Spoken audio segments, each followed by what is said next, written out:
Muy bien, chicos. Vamos a arreglar un poco la cámara. Perfecto. Para los que se estén integrando, me cuentan si se oye bien a través del chat. Pueden escribir si quieren. Nos cuentan si es que están, ¿cierto? Nos pueden oír y nos pueden ver bien. Para que tengamos ahí la confirmación.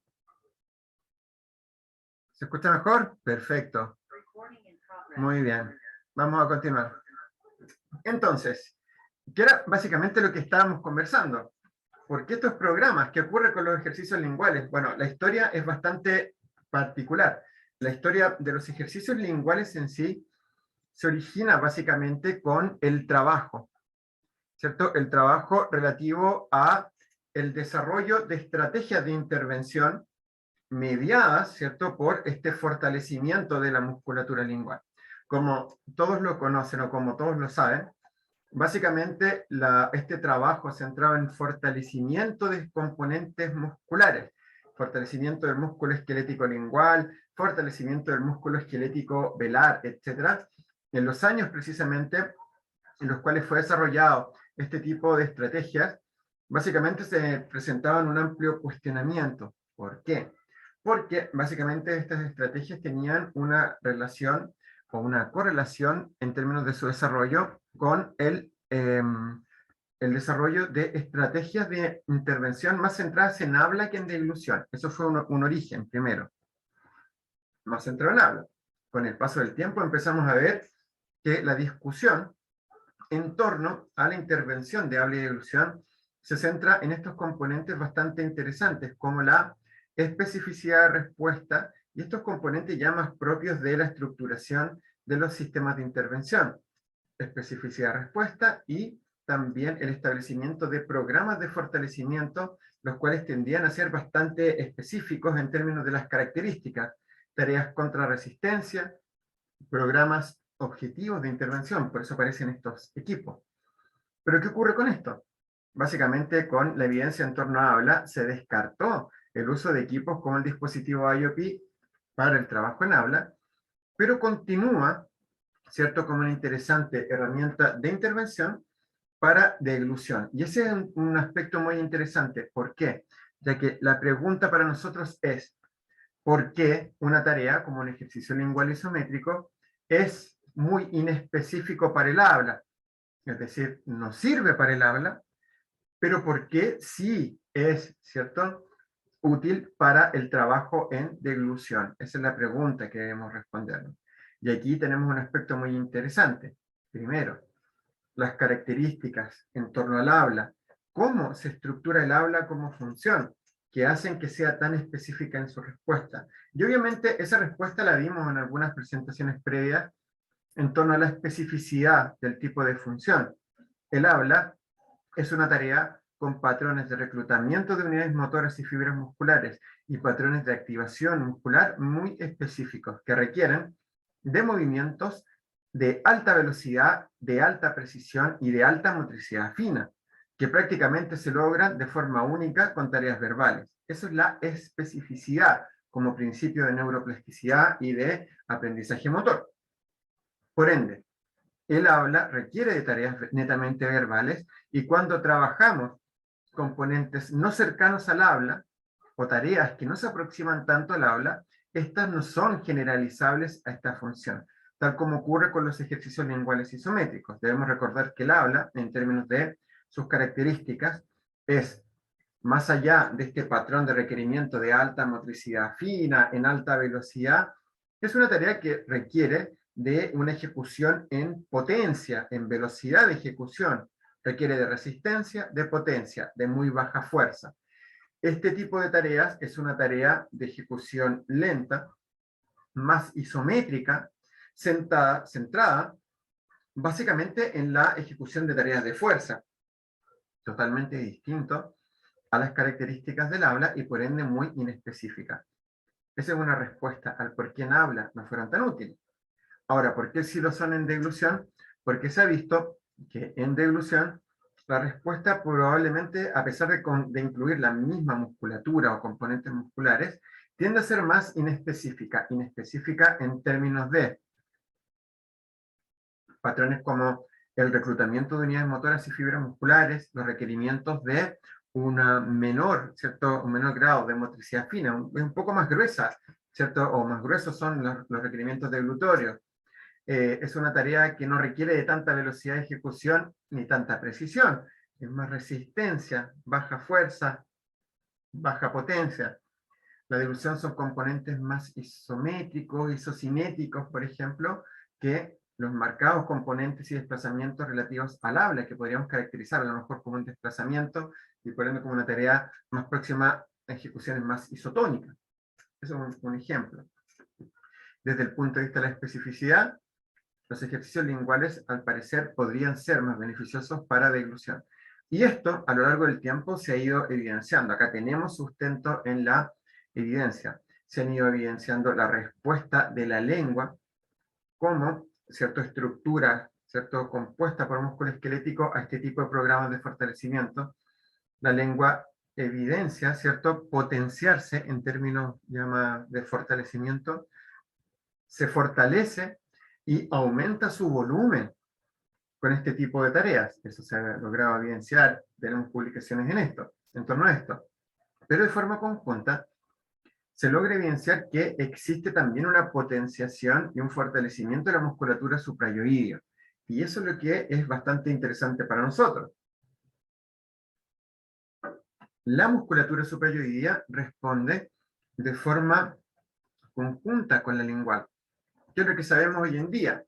Esta tarea, si bien es bastante indirecta, es decir, no incluye la deglución, probablemente por esto un poco inespecífica la deglución, sí tiene características bastante particulares, como por ejemplo, si presionan con la lengua contra el paladar duro y palpan su musculatura suprayoidea, van a notar que existen contracciones conjuntas entre la estructura lingual cuando presiona contra el paladar y la musculatura suprayoidea. Estas contracciones musculares son directamente proporcionales.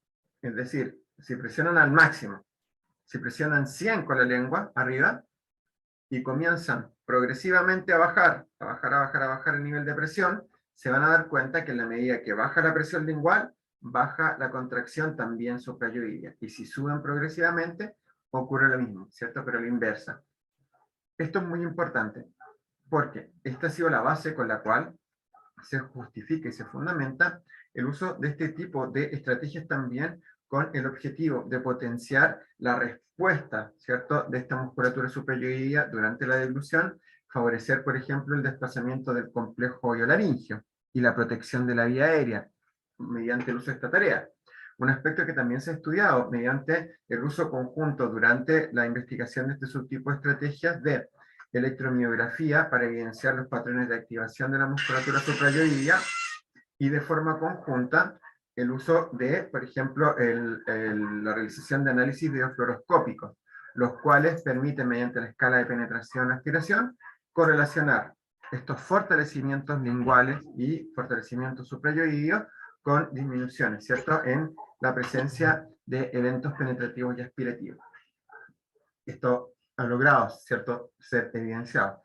Pero en esta estrategia representa un muy buen parámetro de análisis, una muy buena estrategia para trabajar, para poder incluir como estrategia indirecta. Debemos recordar que la intervención de deglución tiene muchas aristas. Desde un punto macro, tenemos componentes ligados, por ejemplo, a la posibilidad de alimentarnos o no por vía oral, alimentación enteral, versus una alimentación por vía oral, un componente mixto o un contexto clínico de ingesta oral, o, ¿cierto?, un contexto donde netamente se genera una alimentación por vía enteral. Fuera de esto, tenemos una intervención directa de la deglución, donde podemos incluir estrategias compensatorias, como los cambios posturales, los cambios de consistencia, de volumen, etcétera, cambios ambientales, además de maniobras deglutorias, que se van a incluir dentro de este contexto directo, es decir, de ejecución de la deglución. Tenemos estrategias que son indirectas, es decir, que no involucran la deglución, como los ejercicios linguales, como la técnica de Shakir, la maniobra de Masako, como por ejemplo los ejercicios de fortalecimiento expiratorio. Fuera de esto también hoy en día consideramos mucho estos protocolos de intervención asociados al input, ¿cierto?, la intervención sensorial, a la regulación desde ambas vías, que también es un elemento importante. Se describe también muchos protocolos asociados a la inclusión de la ingeniería oral como un elemento más del proceso de intervención. Tenemos muchas aristas, pero al menos desde esta, un aspecto muy interesante se relaciona con esta interrelación existente entre componentes que permiten un fortalecimiento y una potenciación funcional oral y faríngea a la vez, ¿cierto? Que es un elemento interesante y que nos permite estructurar este tipo de protocolos tan particulares, protocolos que se centran en tareas que se evalúan de forma objetiva, que generan una caracterización o un perfil del usuario y a la vez nos permiten trabajar en base a ese rendimiento específico de cada usuario en la instauración de un protocolo de intervención, que es algo bastante interesante y que probablemente inició con este tipo de estrategias. Vamos a subir acá un poco esta pantalla. Acá vamos.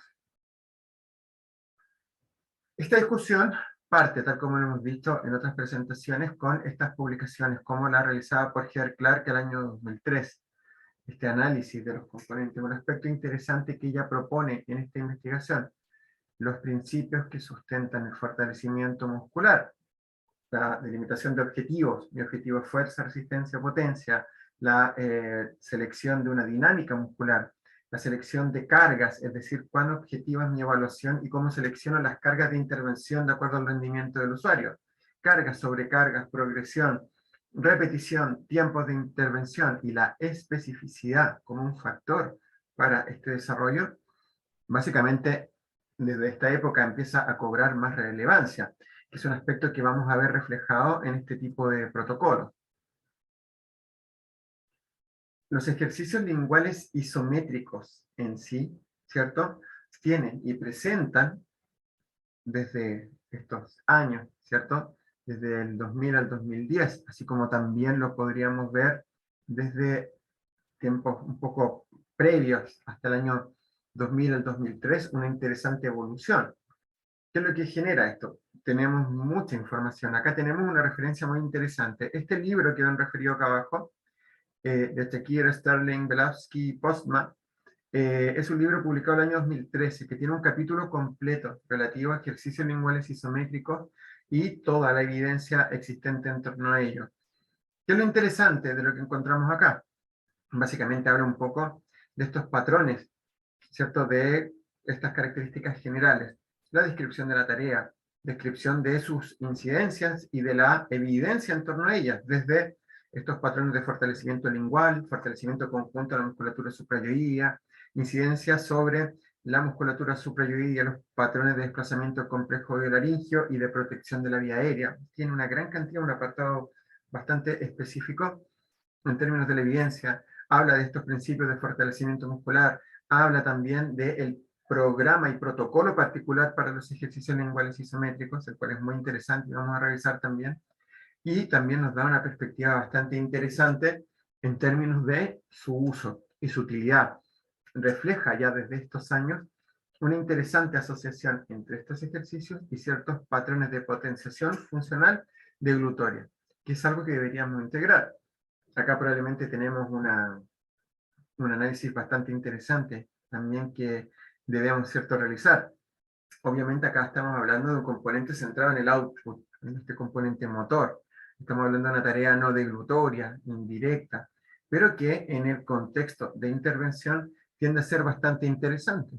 Por ejemplo, cuando los usuarios, ¿cierto? Y sacando acá, descartando un poco acá los componentes propios de la higiene oral, de la estimulación sensorial o del input sensorial, sino que centrándonos en el motor, en este contexto, cuando los usuarios no pueden ingerir alimentos por vía oral, donde quedamos limitados a este tipo de estrategias, trabajar con la maniobra de Shakir, con el setar, esta flexión cervical, el ejercicio de apertura del maxilar inferior contra resistencia, la maniobra de Masako, trabajar con un ejercicio expiratorio, a lo mejor con un ejercicio lingual isométrico. ¿Por qué? O cuando, ¿cierto? Nos confinamos a esto, básicamente cuando no tenemos la posibilidad de trabajar directamente con la ejecución. Y es acá, en ese punto, donde estas estrategias cobran importancia. Pueden trabajarse de forma conjunta a la estimulación o a la integración de tareas relativas al input sensorial, junto con esto, con lo indirecto. Pero tenemos actividades. La pregunta es, ¿cómo incluimos estas tareas? Y es en esa pregunta donde tenemos, ¿cierto?, algunas series de características que son importantes para nosotros. Debemos recordar, ¿cierto?, que estas estrategias, tal como lo vemos acá, tienen una incidencia biomecánica. Esta incidencia biomecánica va más allá de lo que vemos en la imagen.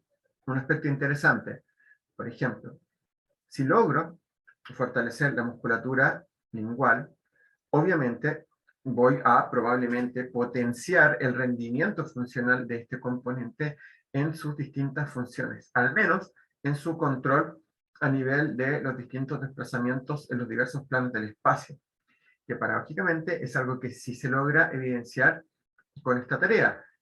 Tenemos evidencia. En este capítulo, este libro al que hacíamos referencia, se habla de algunas investigaciones que estudiaron cómo se veía, ¿cierto?, incidía la lengua bajo la influencia de este tipo de ejercicios. Se logra evidenciar que existen bajo este tipo de ejercicios objetivos contra resistencia, se generan aumentos de volumen a nivel lingual, se genera fortalecimiento a nivel lingual, y un aspecto interesante, se evidencia que tareas de presión lingual contra el paladar tendían también a extrapolar este fortalecimiento y esta potenciación funcional en los desplazamientos en los diversos planos de la lengua. Eso es muy interesante también, algo que podría tener relación con el hecho de que la lengua es un hidrostato muscular y de que sus fibras están entrecruzadas. Por ende, la potenciación contra resistencia en un sentido, como en este ejercicio de elevación y presión contra el paladar duro, probablemente también fortalezca toda la musculatura y a la vez tienda a potenciar los desplazamientos en los diversos planos del espacio, que es algo que se logra evidenciar. De forma conjunta, se logra evidenciar que este patrón de fortalecimiento lingual tiene un correlato a nivel suprayoideo, y que este correlato a nivel suprayoideo, este fortalecimiento de la musculatura suprayoidea, podría asociarse a mejores patrones de desplazamiento o de excursión iolaringia, lo cual podría incidir también sobre la protección de la vía aérea, obviamente beneficiando la inversión epiglótica. ¿Por qué beneficia la inversión epiglótica? Porque la inversión epiglótica depende de la retracción de la base de la lengua y de la elevación del complejo laringio, algo que se va a ver potenciado por este tipo de ejercicios. La protección de la vía aérea también se va a ver beneficiada por estos mejores patrones de elevación del complejo iolaringio o de excursión iolaringia. Y esto, a la vez, beneficia también o potencia la apertura del esfínter esofágico superior mediante esta distensión que se ejerce del esfínter al desplazarse más el complejo iolaringio. Todos estos componentes pueden ser abordados como objetivo mediante el trabajo con esta tarea. ¿Cuál podría ser la limitante en términos de su uso? Básicamente el que es una tarea indirecta, y probablemente para esta transferencia a la deglución requiere de un contexto de integración con este subtipo de tareas más directas para poder llevarlo a lo funcional, independientemente de que la deglución sea un poco más inespecífica en comparación al habla.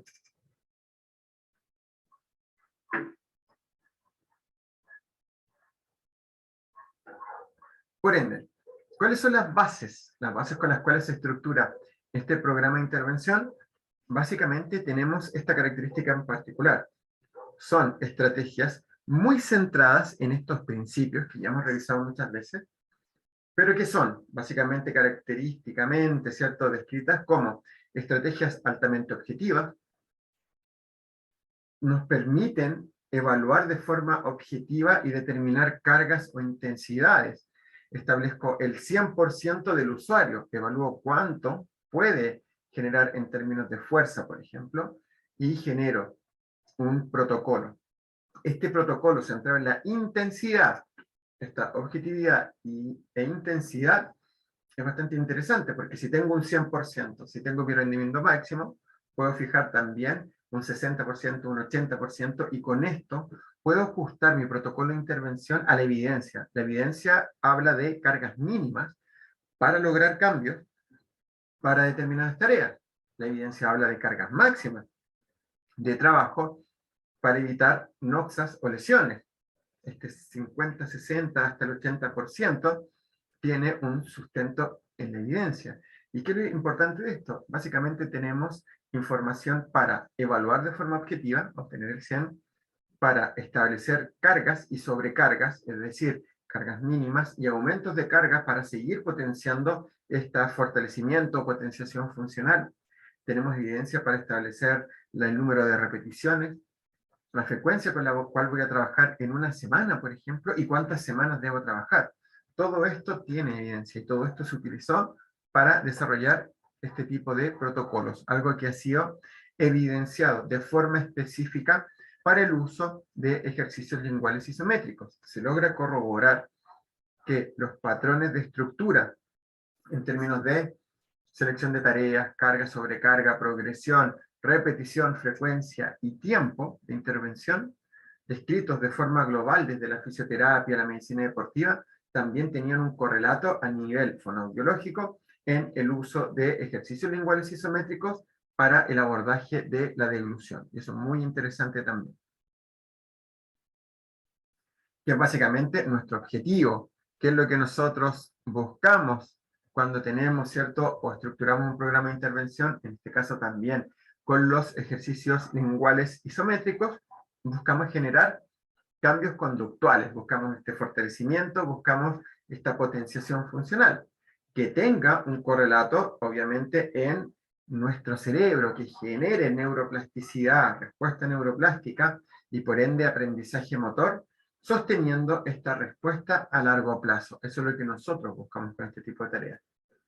Particularmente en este tipo de tareas, en este tipo de ejercicios linguales isométricos, ha sido muy difícil evidenciar los cambios neuroplásticos o los posibles cambios neuroplásticos asociados a ellos. Se logra evidenciar cambios conductuales, patrones de fortalecimiento muscular lingual, patrón de fortalecimiento muscular suprayoideo, aumento de volumen lingual, potenciación funcional en términos del desplazamiento del complejo de laringio, potenciación funcional en términos de la protección de la vía aérea mediante la escala de penetración-aspiración. Se logra evidenciar este mantenimiento de la respuesta en el largo plazo bajo ciertas características del programa de intervención, ajustándolo a la evidencia.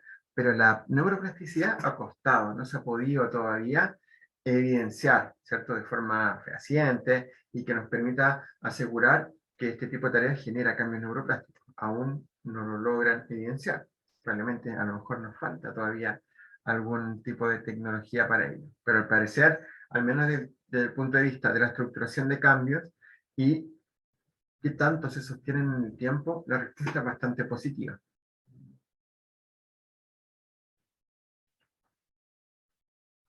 Entonces, ¿qué es lo que debemos hacer? Integrar estos componentes, incidencia conductual y neural, lo que hablábamos recién, fortalecimiento lingual, potenciación de la retracción lingual. Acá lo importante es lo siguiente: si hablamos de la lengua desde el punto de vista conductual, ¿qué es lo que ocurre? ¿O cuál es esta incidencia? Volvemos a esta incidencia fisiológica y biomecánica. Un ejercicio de fortalecimiento lingual le da, ¿cierto?, un mejor, ¿cierto?, sustento a la ejecución de tareas linguales. Por ende, ¿qué es lo que se ha evidenciado? Este tipo de tareas, incluso a pesar de estar centrados en la fuerza, logran, ¿cierto?, que se aumente, ¿cierto?, o se genere un fortalecimiento lingual global, potenciando, por ejemplo, el aumento de rangos de movimientos en los distintos planos del espacio. Se fortalece también esta respuesta de retracción lingual, que es muy interesante, mejor control lingual también, se fortalece la musculatura suprayoidea, se favorecen los desplazamientos hialaringios, se favorece la inversión epiglótica, tanto por la retracción como por la elevación, se favorece la protección de la vía aérea propiamente tal y la apertura del esfínter esofágico superior. Eso desde lo conductual y desde la evidencia se ha logrado, ¿cierto?, demostrar. ¿Qué es lo importante acá? Continuar con este análisis. Se extrapola esto a la deglución y básicamente en la deglución se lograba evidenciar. Sin embargo, un aspecto muy interesante que muchos papers incluyen, incluido este libro al cual referimos unos segundos atrás, es este declive o detraining en inglés. Existe también, a pesar de que encontramos en muchos sujetos y se evidencia en muchos sujetos estos cambios conductuales, fortalecimiento, potenciaciones funcionales de diversa índole, y ¿cierto?, su mantención a largo plazo, también se ha logrado evidenciar que bajo ciertas características puede haber un declive en el rendimiento. ¿Dónde está el punto de inflexión acá? En el protocolo. Y el protocolo, que es un componente del cual ya hemos descrito, tenemos evidencia en prácticamente todos los puntos, casi desde la selección de la tarea, especificidad, cargas, sobrecargas, progresión, repetición, frecuencia, tiempo de intervención, todo tiene evidencia. Cuando yo salgo de estos componentes, habitualmente los usuarios reflejan estos declives. ¿Cuáles serían estos componentes? Por ejemplo, trabajos por debajo de este porcentaje mínimo, de acuerdo con el rendimiento del usuario, como carga mínima, establecido como carga mínima, la carga. Para este tipo de tareas se habla de un 50 a un 60% del rendimiento individual como mínimo. Si trabajo por debajo de este rendimiento individual, al 40, al 30, al 20% del rendimiento del usuario, probablemente logremos cierta potenciación con un declive posterior. ¿Qué otro aspecto también conduciría a declives o detraining? Poca progresión, es decir, quedarnos en este 50 o 60% y no aumentar la dificultad a lo largo del tiempo. ¿Qué otro aspecto generaría este componente?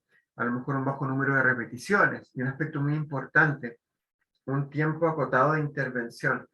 Esto tiene mucha relación con una pregunta que hicieron las semanas anteriores. ¿Podemos tener programas intensivos de intervención de evolución e intervenir rápidamente en un usuario? Sí. Podemos incluso en un mes tener un programa tan intensivo que un usuario logre recuperar de forma bastante rápida con una adecuada selección de tareas de intervención. Podemos. ¿Cuál es el problema de estos protocolos y de estos programas?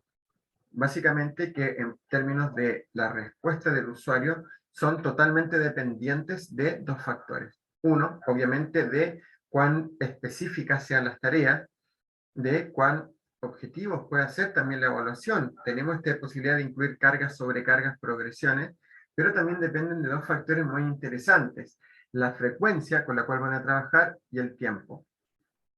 Habitualmente los programas que tienen esta rápida respuesta requieren de una alta frecuencia de intervención, por ejemplo, trabajar todos los días. Y ahí es donde empiezan los problemas, porque no todos los usuarios, obviamente dependiendo de las patologías de base, pero habitualmente las patologías de base neurológica que tienden a correlacionarse con accidentes cerebrovasculares, no siempre tienen un rendimiento que les permite trabajar por este componente, por la fatiga, por la respuesta a la tarea, de forma frecuente, con una alta frecuencia, un trabajo diario o 2 veces al día.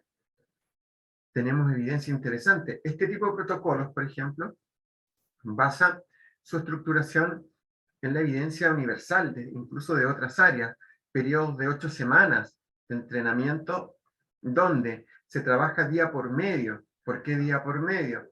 Porque tan importante como es el tiempo de trabajo, también se ha visto que es, o lo constituye, el tiempo de descanso. Entonces se generan día por medio, un día de trabajo, otro día que no. Esto también tiene un correlato interesante, porque para esto tenemos que definir cargas específicas al rendimiento del usuario, sobrecargas específicas a este rendimiento individual, progresiones, aumentar la dificultad, establecer incluso el número particular de repeticiones que este usuario puede realizar y a lo mejor indicar esta tarea con una frecuencia de acuerdo a su nivel de respuesta. Si el usuario tiene un nivel de respuesta que lo conduce rápidamente a patrones de fatiga muscular muy intensos que generan cierto detrimento, que actúan en contra de su estado general, probablemente no vamos a poder trabajar todos los días, pero sí día por medio. Si lo hace día por medio, probablemente se ajuste más a estas 8 semanas, que también es un componente de declive. Si yo estoy trabajando, por ejemplo, día por medio, 3 veces por semana, se ha visto que se requiere un periodo de 8 semanas, donde las primeras 6 semanas se aumenta exponencialmente el rendimiento y se requiere de una sexta, séptima, incluso octava semana para sostener en el tiempo esta respuesta. El tiempo de intervención también es un factor de potenciación a largo plazo. Pero en usuarios que tienen una mayor frecuencia, pensemos en un usuario que a lo mejor no presenta esta fatiga y puede trabajar todos los días. Usuario hospitalizado, post-ACV, en etapa aguda, con una buena respuesta a este tipo de entrenamientos, que tolera trabajar todos los días, incluso 2 veces al día, puede tener una estructura de intervención muy intensa, donde va a trabajar todos los días, incluso 1 o 2 veces al día, en la mañana y en la tarde, con este tipo de tareas entremezcladas. No son ejercicios linguales, por favor. Esto es lo más importante que debemos recordar. la combinación de tareas tiende a tener mejor respuesta, tareas directas e indirectas. Y obviamente, si trabaja bajo esta frecuencia, el tiempo tiende a acotarse incluso a 5 semanas, donde este aumento exponencial probablemente se dé en las semanas 1, 2 y 3, pero requiera de una semana 4 o 5 para potenciar a largo plazo este resultado. Eso es algo que se ha visto. Y desde acá, desde este tipo de ejercicios, es donde tenemos la evidencia en torno al declive de resultados o detraining, que es un aspecto muy importante de incluir. Desde el punto de vista fisiológico, también es importante acá destacar estos componentes. ¿Qué aspecto es importante? Esto que vemos acá.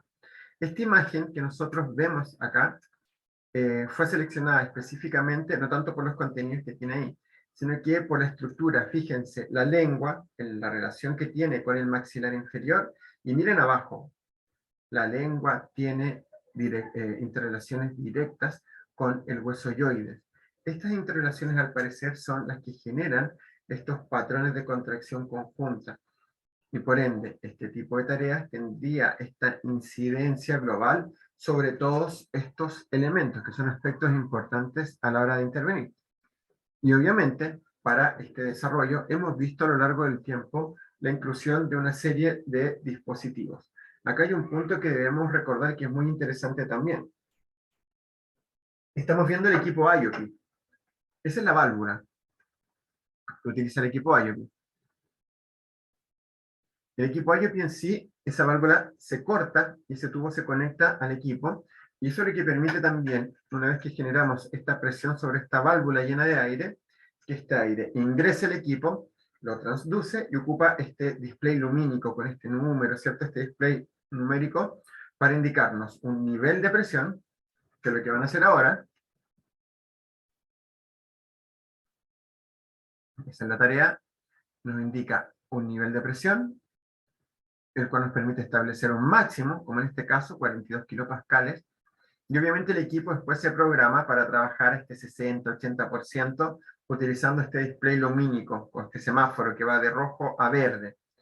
Muy bien, ahí tiene, 42, ella va a generar, va a trabajar al 50%, y si presiona en el dispositivo, presiona la válvula, va a subir estas luces en este display lumínico hasta llegar a verde arriba. Es, digamos, una repetición, una ejecución. ¿Qué es lo que involucra esto? Acá están trabajando con el tiempo. Tenemos un tipo de tarea que es bastante interesante, tenemos un desarrollo que es bastante interesante, pero tiene un punto que es muy importante también. Vemos acá que tenemos tablas normativas, tenemos cierto un protocolo, tenemos también cierto un sistema de verificación donde vamos a generar un registro por sesión de forma semanal y donde vamos también a tener estos distintos tipos de posicionamiento, que es lo que estamos viendo en la imagen. Algo que también fue replicado con este dispositivo Swallow Strong, que es otro dispositivo con el mismo objetivo, el mismo tipo de tarea, solo que con una interfaz distinta. Y miren acá, la válvula es distinta. Esta válvula tiene distintos puntos de presión. Son 5 puntos de presión que nos van a permitir controlar este dispositivo, que funciona con esta especie de tablet, y que básicamente cuando presiono me entrega un feedback con este display lumínico acá arriba.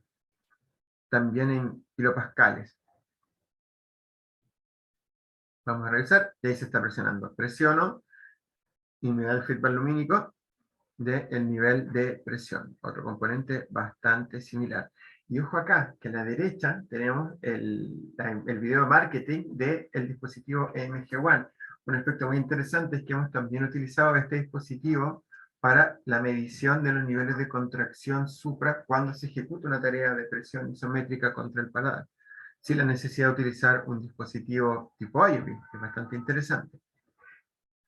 Esto que vemos acá es la competencia de IOP desde Asia, el equipo TPS-100, un equipo que probablemente incluye el mismo protocolo, las mismas características en términos de especificidad del tipo de tarea, de carga, sobrecarga, progresión, repeticiones, frecuencia y tiempo, pero que integra algo muy interesante. Este dispositivo en sí, si bien incluye el mismo protocolo de evaluación, el mismo sistema de trabajo, tiene e integra un mecanismo que nos permite, primero, controlar este dispositivo, creo que por Bluetooth, por ende prescinde de cables, ¿cierto? En algunos casos. Y otro aspecto de mucho cable, otro aspecto interesante, es que el dispositivo en sí nos permite controlar un juego en 2D. Y esto para nosotros es muy interesante, porque básicamente ese dispositivo pequeñito que se ve, se conecta por Bluetooth, ¿cierto?, a esta tablet o a este computador, y va integrado, ¿cierto?, a un juego. Un juego binario, ¿cierto? On-off, 1-2, es decir, un movimiento. Si presiono un personaje sube, perdón, si relajo el personaje baja. Y este tipo de tareas, que son las que vamos a ver un poco más adelante, nos han permitido incluir el biofeedback como un elemento más, ¿cierto? Desde un punto de vista mucho más complejo que un display lumínico. Biofeedback desde un juego. Acá nos permite también generar gráficos, que es lo que estamos viendo nosotros. Y ya sobre el final, que es lo que estamos viendo ahora, se va a poder visualizar este juego, este es el personaje. Presiono con la lengua, el personaje sube y va comiendo estas pelotitas que van apareciendo. Un juego simple, pero biofeedback. Interesante también.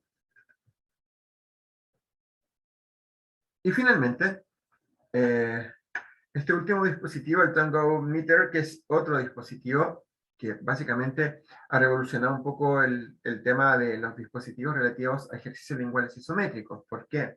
El equipo IOP tiene un costo de $2.000. El equipo Swallow Strong de cerca de $3.000 tenía un valor. El equipo TPS-100 un valor cercano a los $1.000, donde el gran problema lo genera el modelo de negocio con el cual los desarrollan. Porque incluso a pesar de este valor tan elevado, el negocio de estas empresas se encuentra en la válvula. La válvula, piensen lo siguiente, la válvula se indica como un dispositivo de un solo uso, es decir, yo debiera utilizar una por sesión. Se recomienda como mínimo, tal como lo dijimos de forma previa, 8 semanas. ¿Sí? 8 a 10 semanas, pensemos en las 8. 3 veces por semana, 3 por 8, 24. Una válvula por sesión significaría que cada paciente debiera comprar 24 válvulas, porque son de uso individual. Cada válvula tiene un valor aproximado de unos 4 o 5 dólares, es decir, cada paciente gastaría más de $100. Si yo soy un terapeuta y compro este equipo y tengo 10 pacientes, voy a ser un constante, ¿cierto?, agente de compra de este tipo de dispositivos. Y esta es una de las limitantes para este tipo de equipos, por ejemplo, en Latinoamérica, donde no todos los profesionales o no todas las personas pueden, ¿cierto?, cursar un periodo de intervención con este nivel de gasto asociado a esta válvula en particular. Por ende, ¿qué es lo que tenemos que tener acá como primera referencia? Tenemos equipos caros. Este equipo en particular tiene la misma base con una app que es bastante interesante conectado al teléfono, permite la misma tarea, pero el dispositivo tiene un valor de no más de $250, un poco más barato. El problema, la válvula nuevamente. Válvula de un solo uso y válvula de un solo uso que obviamente va a tener este requerimiento de un uso constante y con este valor, ¿cierto?, bastante elevado para su instauración. Esto es lo que nos lleva también a pensar, perfecto, ¿cuál será o cómo podremos modificar esto para hacerlo un poco más accesible? Y básicamente esa discusión en torno a la accesibilidad es la que encontramos en torno a los protocolos. ¿Qué es lo que se habla? ¿Qué es lo que tiene evidencia acá? Acá hay un aspecto muy interesante. Cuando nosotros hablamos de principios de fortalecimiento muscular y de neuroplasticidad, hablamos directamente de cómo estructura un protocolo. Primero, la tarea tiene que ser similar a la función, objetivo. Eso es la especificidad. Similar en patrones de contracción de cadenas musculares, de activación del músculo, en reclutamiento de unidades motoras y fibras musculares. Eso estamos de acuerdo. Eso es la especificidad de la tarea. Debe ser específica también en términos de la carga, específica el rendimiento del usuario. Y todo esto tiene evidencia. Objetivos, dinámicas, sobrecarga. ¿Se acuerdan de esto? Objetivos, Fuerza, resistencia o potencia. ¿Qué voy a trabajar? ¿Sí? Dinámica, isométrica, isotónica, isocinética, etc. Cargas, sobrecargas, progresiones, repeticiones, frecuencia. La carga tiene que ser de acuerdo al rendimiento del usuario, al 100% del usuario, el rendimiento máximo. La sobrecarga, de acuerdo a la evidencia, a estos mínimos requeridos para generar un cambio y a los máximos por los cuales puedo trabajar para no generar algún subtipo de alteración. Carga, sobrecarga, progresión, por cuánto tiempo sostengo este nivel de dificultad. Semana 1 y 2 al 60%, por ejemplo, recomendada IoT. De la 3 a la 8, trabajar cercano al 80% del rendimiento del usuario. Recomiendan estos dispositivos. Evaluaciones, por ejemplo, en tiempos medios, por ejemplo, al final de la segunda semana, reevaluar, y probablemente este 80% de la tercera semana sea el 80% de esta segunda evaluación. Un ejemplo también. La frecuencia, incluirla. Un aspecto importante, que es una limitación de estas estrategias, es que todos los protocolos son muy específicos en términos de la definición de tareas, de objetivos, de dinámica, de cargas, de sobrecargas, de progresiones. ¿Dónde fallan? En la repetición, y estandarizan este número de repeticiones. 3 sets de 10 repeticiones. ¿Qué es lo que se recomendaría hoy en día? Incluso si tengo el 100% del usuario, evalúo 60, evalúo el 80, evalúo cuántas veces él puede repetirlo. Esto es muy importante también, es una crítica que podría tener. Frecuencia, tiempo, todo especificado en torno a la evidencia relativa al entrenamiento físico, al fortalecimiento muscular y su asociación hacia el contexto clínico. ¿Qué tenemos acá? Protocolo del dispositivo Swallow Strong, que es básicamente el mismo del dispositivo IoT, muy similar. Se toma una evaluación de repetición máxima para establecer un rendimiento máximo del usuario, donde vemos, por ejemplo, que se pide como requisito, para tener un rendimiento característico, se pide 3 ejecuciones consecutivas con diferencias no mayores al 5% entre ellas. ¿A qué se refiere con esto? Si la repetición 1, la 2 y la 3 no difieren en más de un 5%, ese rendimiento es obviamente representativo de mi rendimiento máximo, donde en ese contexto tomo la más alta como el 100%, y desde ese 100% calculo el 60, el 80, y puedo establecer cargas, sobrecargas, progresiones, ¿cierto? Y obviamente evaluar también las repeticiones si fuera necesario. ¿Qué es lo que vemos en la imagen? Set 1, 25, 24, 24. La segunda, 25 la primera ejecución, 24 la segunda, 24 la tercera. Si calculo el 5% de la más alta, que es 1,25, sé que cualquier número, ¿cierto?, entre 25 y 1,25 hacia atrás, es decir, cualquier número en un rango entre 23,75 y 25, no tiene diferencias mayores al 5%. Por ende, 24 quedaría dentro de este rango, queda entre 23,75 y 25, por ende esta muestra es válida, y el 100% de este usuario en particular sería 25 kilopascales, ese sería su máximo. Ese es un poco este protocolo. En base a esto, calculamos el 60% de 25 son 15, y el 80% de 25 son 20. Semana 1 y 2 trabaja con 15 kilopascales, semana 3 a la 8 con 20 kilopascales. Ese sería el protocolo. Con este set propuesto por IoT o por Swallow Strong.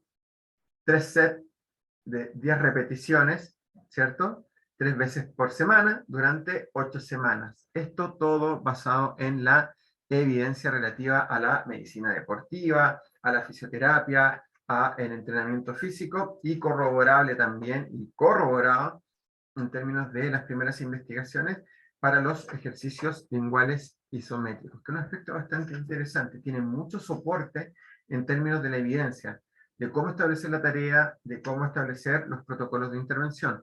¿Qué sería lo criticable acá? Las repeticiones. No puedo ser objetivo en todo y volver a estandarizar las repeticiones. Acá tenemos un ejemplo muy bueno. Siempre lo damos en los cursos. Unas alumnas, tenían la misma contextura, sujetos sanos, sin ningún tipo de problema o patología importante de base. Una realizaba un deporte competitivo, la otra no. Tenían el mismo biotipo, la misma contextura, casi la misma altura. Solo que ambas muy delgadas, solo que una hacía mucho deporte versus la otra que no lo hacía.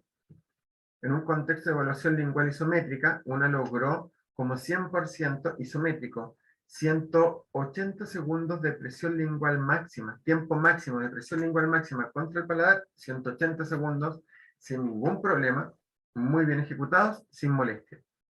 Versus la otra chica que lograba como máximo 25 segundos. Ninguna de las dos tenía una alteración. Ninguna era un contexto patológico, solo se reflejaba el rendimiento de cada una. ¿Qué ocurrió con ella? La chica que tenía más tiempo, al calcular su 60% y evaluar sus repeticiones, el 60% de 180 son 108 segundos, ella pudo repetir 3 veces. Solo 3. No estamos hablando de series, estamos hablando de solo 3 repeticiones de 108 segundos. Eso es todo lo que ella podía hacer.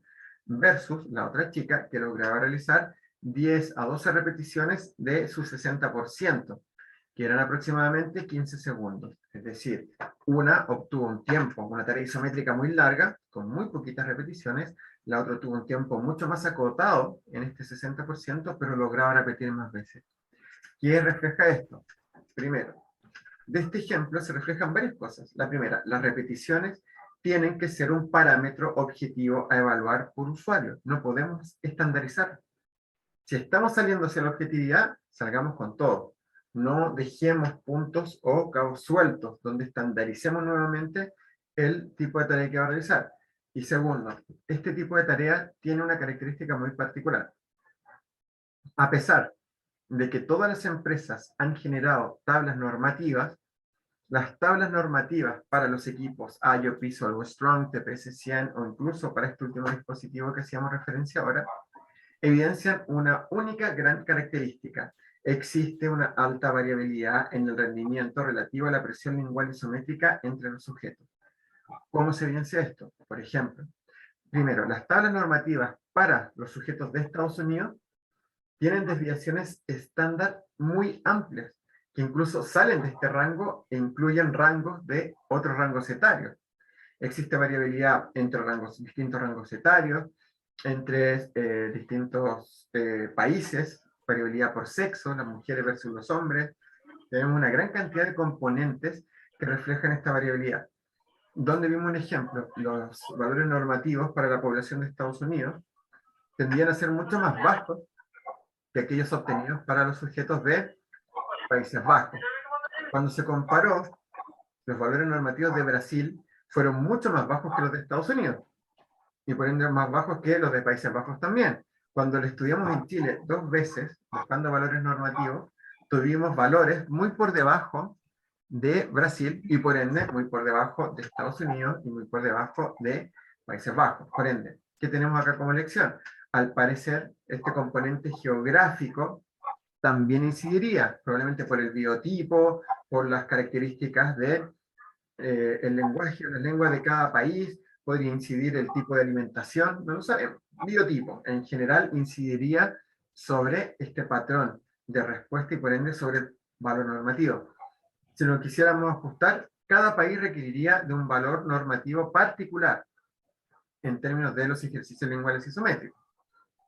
Existe variabilidad por sexo, existe variabilidad por rango etario, las desviaciones estándar son muy amplias.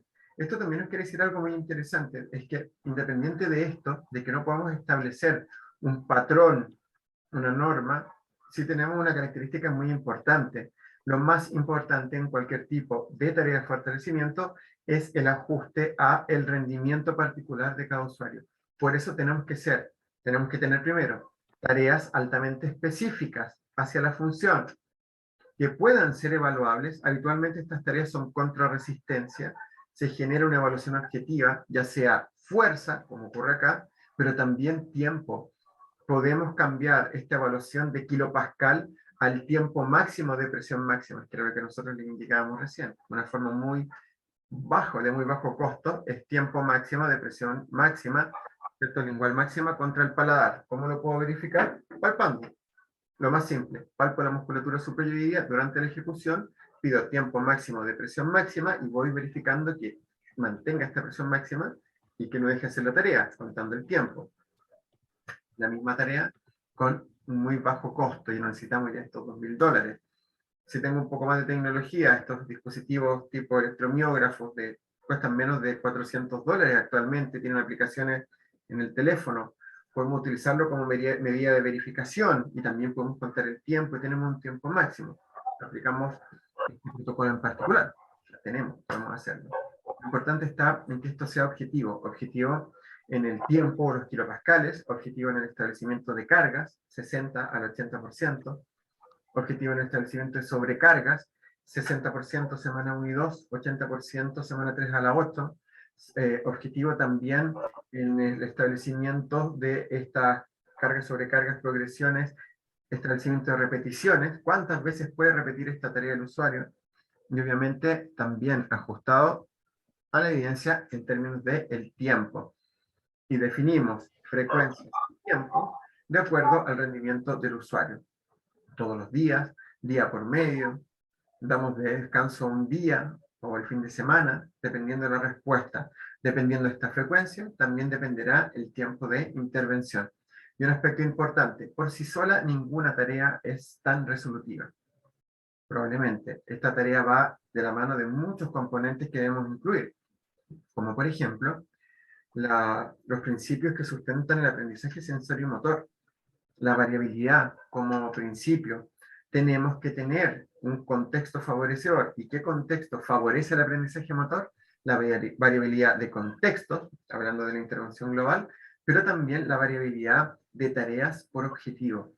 Si voy o tengo como objetivo fortalecer la musculatura, ¿cierto? Suprayoidea, por ejemplo, y quiero generar un modelo que favorezca el aprendizaje motor, debiera tener por lo menos 2 o 3 tareas para este objetivo. No solo trabajar con un ejercicio lingual. Por ejemplo, es mucho más potente trabajar con la de Mendelssohn durante la deglución, por dar un ejemplo, un ejercicio lingual y un ejercicio lingual isométrico y un ejercicio de fortalecimiento expiratorio. Todos activan la musculatura supra, todos han evidenciado activar, fortalecer esta musculatura, propiciar mejores patrones de desplazamiento del complejo y el laringio. Todos pueden apuntar al mismo objetivo. Pero probablemente una serie de cada uno de ellos, incluso especificando las repeticiones de acuerdo al rendimiento del usuario, es mucho más significativo que trabajar 3 series con el número de repeticiones de los ejercicios linguales isométricos del usuario, es decir, que trabajar con una tarea en bloque. Hoy en día no se habla y no se usa mucho este tipo de estructura en bloque.